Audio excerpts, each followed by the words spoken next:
पुत्रांनो, हिंदुत्वाच्या धारकऱ्यांनो नमस्कार। ज्या राजाने अविरत संघर्ष करून छत्रपती शिवरायांचा वारसा जपला, इतकंच नाही तर स्वराज्याला भक्कम करत समोर शत्रूंची दाणादाण उडवण्याचा महापराक्रम गाजवला, अशा छत्रपती संभाजी महाराजांची जयंती येते।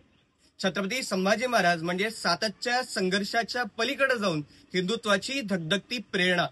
आणि अशा छत्रपती संभाजी महाराजांच्या जयंतीनिमित्त 14 मे सकाळी 6 वाजता बल, बुद्धी आणि विद्येचं प्रतीक असलेल्या हनुमंतांच्या हनुमान चालिसेचं पठण हिंदू एकता प्रतिष्ठानातर्फे आयोजित करण्यात आलंय।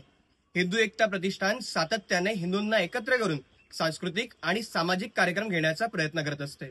यातलाच एक प्रयत्न हा धर्मवीर छत्रपती संभाजी महाराजांच्या या जयंतीनिमित्त झालाय। मुळात छत्रपती संभाजी महाराज म्हटलं की औरंगजेबाला स्वतःच्या पायाधूळ ठेवून औरंगजेबाला थेट दिल्लीतून महाराष्ट्रात आणून शत्रूला महाराष्ट्रात प्रवृत्त करून अक्षरशः शत्रूची दाणादाण उडवत 9 वर्ष गाजवणं हे संभाजी महाराजांचं कार्य आहे। याच्या पलीकडे तब्बल 40 दिवस औरंगजेबाच्या अमानवीय यातना सहन करून सुद्धा ज्या राजाने स्वतःच्या हिंदू धर्माला सोडलं नाही, असा संभाजी राजा। आणि त्याच संभाजी राजांना पत्रात लिहित असताना रामदास स्वामी म्हणाले होते, धर्मासाठी झुंजावे, झुंजोनी अवघ्यासी मारावे, मारिता मारिता घ्यावे राज्य पुले। आणि याचाच एक सुंदरचं उदाहरण छत्रपती संभाजी महाराजांनी स्वतःच्या अविरत जीवनाच्या संघर्षातनं आणि बलिदानातनं दिलंय। आपण एक हिंदू म्हणून छत्रपती शिवाजी महाराजांचा वारसा म्हणून छत्रपती संभाजी महाराजांच्या महापराक्रमाला आणि बलिदानाला एक मानाचा मुजरा देण्यासाठी तरी सुद्धा या कार्यक्रमाला येणं आवश्यक आहे। प्रत्येक कार्यक्रमाला व्हॉट्सअपवर डीपी लावून त्याच्या खाली मला गर्व आहे असं लिहून किंवा इंस्टाग्रामवरच्या स्टोरीला लावून आम्ही किती मोठं काम केलं, आम्ही समाजासाठी खूप काही गौरवित असं केलं असं समजू नका। आणि याच्या पलीकडे हे सगळं केल्यानंतर परत चहाच्या टपरीवरती सिगरेट ओढत बसू नका।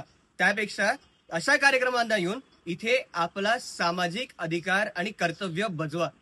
एवढंच नाही तर धर्मवीर छत्रपती संभाजी महाराजांनी केलेल्या कार्यानंतर आम्ही नेमकं काय करतोय असा प्रश्न स्वतःच्या हृदयाला पोहोचू द्या आणि तिथून तुम्हाला उत्तर येईल की आम्ही नेमकं काय करतोय। मुळात अशा ठिकाणी आम्ही या सगळ्या गोष्टींना डावलून अशा कार्यक्रमाला प्रामुख्याने उपस्थित राहणं आवश्यक आहे। तुम्ही आणि आम्ही तलवार घेऊन युद्धावर गेलो नाही, तुम्ही आणि आम्ही या धर्मासाठी लढलो नाही, तुम्ही आणि आम्ही धर्माचा प्रचार करायला अविरत पायी फिरलो नाही, पण तुम्ही आणि आम्ही मिळून निदान एक दिवस सकाळी 6 वाजता उठून आंघोळ करून हनुमान चालिसेचा पाठ नक्कीच करू शकतो असा मला विश्वास आहे। आणि म्हणून आपण सगळ्यांनी इथं येणं अत्यंत आवश्यक आहे। ज्यांना स्वतःला हिंदू म्हणून घेण्याची लाज वाटत असेल अशा तुमच्या मित्रांना नक्की हा व्हिडिओ शेअर करा आणि त्यांना सुद्धा सोबत घेऊन या। धर्मवीर छत्रपती शिवाजी महाराज की जय, धर्मवीर छत्रपती संभाजी महाराज की जय। जय शिवराय, धन्यवाद।